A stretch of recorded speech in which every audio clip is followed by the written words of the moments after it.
Vamos a tratar de meternos un poco en la palabra de hoy, especialmente en el Evangelio, que nos ubica nuevamente, igual que la semana pasada, que leíamos el Evangelio de San Juan, hoy leemos el Evangelio de San Lucas, el mismo día de la resurrección, por la noche. Y entonces vamos a tener que ubicarnos qué es lo que estaba pasando, qué es lo que había ocurrido en esos días, especialmente Viernes Santo, que Jesús tiene que padecer y morir en la cruz. Y esto, de alguna manera, lo que hizo fue que los discípulos se desparramaran, se huyeran y se volvieron a encontrar recién el día domingo, es decir, 2 días después de que Jesús muere y es enterrado. Allí se encuentran encerrados en la misma casa donde habían celebrado la última cena, pero con algunas novedades. Las novedades son estas. Ese mismo domingo por la mañana, algunas mujeres temprano habían ido al sepulcro y encontraron la piedra corrida, la piedra que obstruía la entrada, y adentro estaba el sepulcro vacío. Esa es la primera noticia que las mujeres van a acercar hasta el grupo de los discípulos, donde Pedro y Juan reciben esta noticia y van corriendo hacia el sepulcro. Y allí Pedro y Juan, que tienen la misma experiencia que estas mujeres, encuentran también el sepulcro vacío, vuelven y con esta novedad al grupo de los discípulos. Luego vuelve al sepulcro María Magdalena y tiene la experiencia de encontrar a Jesús vivo, resucitado. Lo transmite a los discípulos, pero los discípulos no le creen, porque es casi imposible lo que está diciendo, y menos el testimonio de una mujer, que no era válido. Dicen los textos que luego se le aparece a Simón, que es Pedro. Y entonces están los discípulos encerrados allí en esa casa con todas estas novedades y con todas estas, este desconcierto. ¿Qué es lo que está pasando? Cuando están en esta situación, estamos hablando domingo a la noche, o sea, el mismo día de la resurrección a la noche.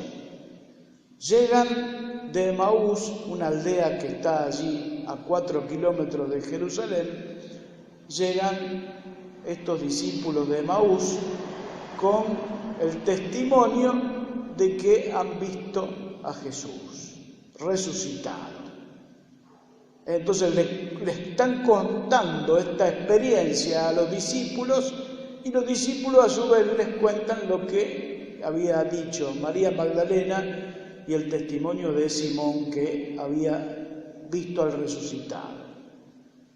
Están hablando de esto cuando aparece Jesús en medio de ellos. Para entender un poco lo que estaba pasando interiormente dentro de los discípulos que amaban al Maestro, ellos estaban viviendo el duelo.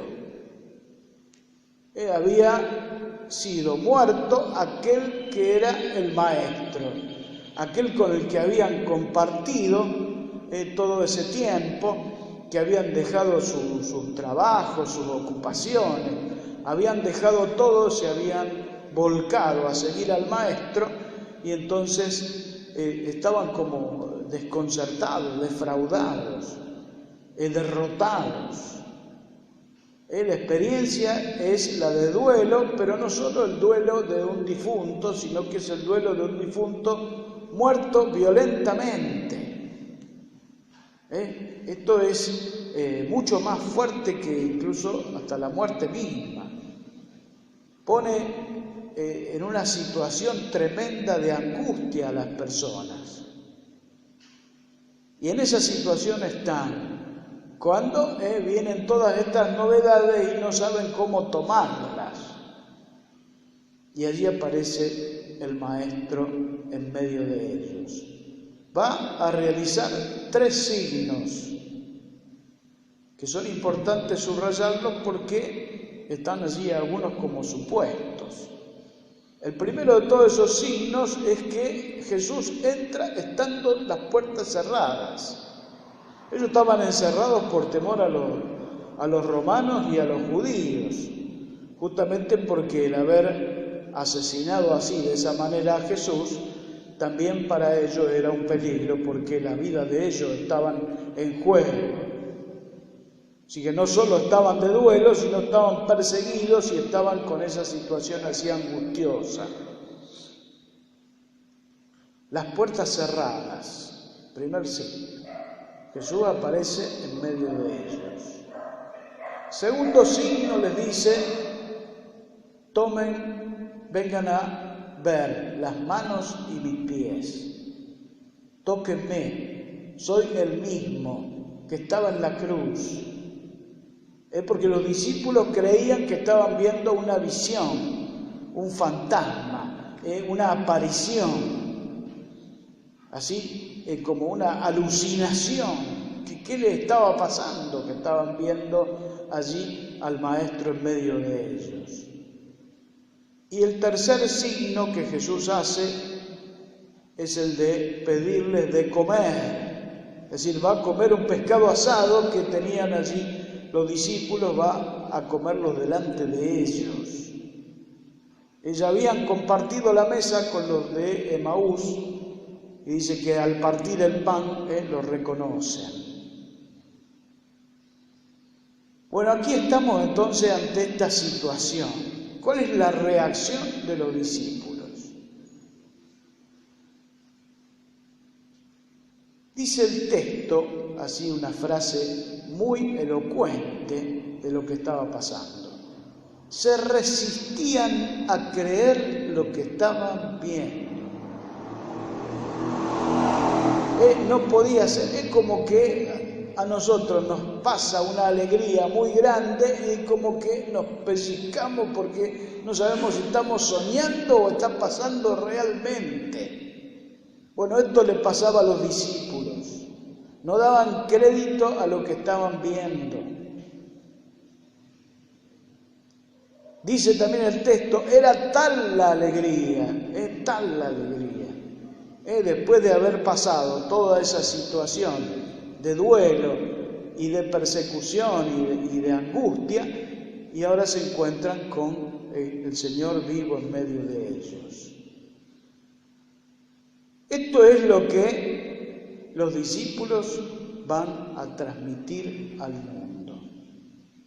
Esta alegría que les cambió totalmente la vida. Porque ellos vieron con sus ojos al Señor muerto en la cruz. Y están viendo con sus propios ojos al Señor vivo, resucitado en medio de ellos. Y Jesús entonces les abre la inteligencia para comprender todo lo que estaba en las Escrituras. Y les va a dejar, como vamos a ver en pocos días más, su espíritu. Que va a hacer de ellos ya no hombres temerosos, encerrados, sino que van a salir al mundo y se van a llevar al mundo por delante, aunque les cueste la vida con este anuncio. Y nosotros hoy estamos reunidos aquí por este mismo anuncio, porque sabemos que no solo el Señor ha resucitado allá en Jerusalén en el año 30, sino que sigue vivo y está presente en medio de nosotros. Y esa es nuestra fe. Eso constituye nuestra fe.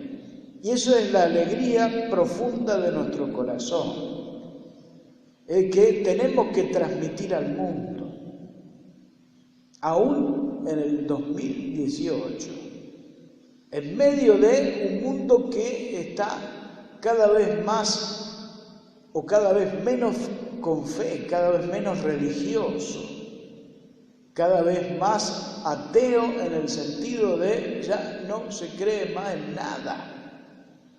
Entonces, en un mundo que está sediento de este anuncio, nosotros tenemos la buena noticia, y que es la buena noticia de Jesús.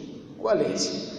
Que el Señor está vivo en medio nuestro, resucitado, presente, que nos acompaña hasta el fin de los tiempos.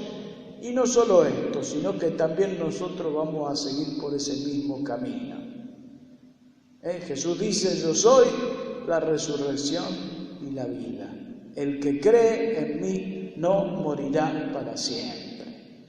Entonces nosotros caminamos por el mundo sabiendo que esto no es lo definitivo, sino que lo definitivo es la vida nueva de Jesús, la del reino. Estamos llamados a esa nueva creación, a los cielos nuevos y la tierra nueva. Y por eso nuestra fe se sostiene allí en el testimonio de estos que son los primeros testigos. Por eso Jesús le dice: ustedes son testigos de todo esto y tienen que salir a anunciarlo al mundo. Nosotros lo decimos en la misa de esta manera. El sacerdote nos dice: este es el misterio de nuestra fe. ¿Qué decimos nosotros? Anunciamos tu muerte, proclamamos tu resurrección. Ven, Señor Jesús. Porque esa es nuestra fe. Allí se sostiene nuestra fe. Cuando entonces nosotros descubrimos que este Jesús que estaba en la cruz es el resucitado, es el mismo, fíjense entonces cómo todas las enseñanzas, todas las palabras, todos los signos de Jesús adquieren una dimensión universal. Ya no es simplemente una sanación o una enseñanza, es el que venció la muerte, el único, y que nos dice que creamos en Él, que nos convirtamos a Él, que nos hagamos bautizar y caminemos de acuerdo a lo que Él nos muestra. Porque es el Señor, es el Rey, es el Jefe. Yo quería pedir en esta celebración que cada uno de nosotros vuelva a leer estos textos, vuelva a meditarlos y tratando de ver qué es lo que les pasó a cada uno de estos discípulos, porque justamente nuestra fe está depositada allí en el testimonio de ellos. Bueno, renovemos nuestra fe. Creo en Dios,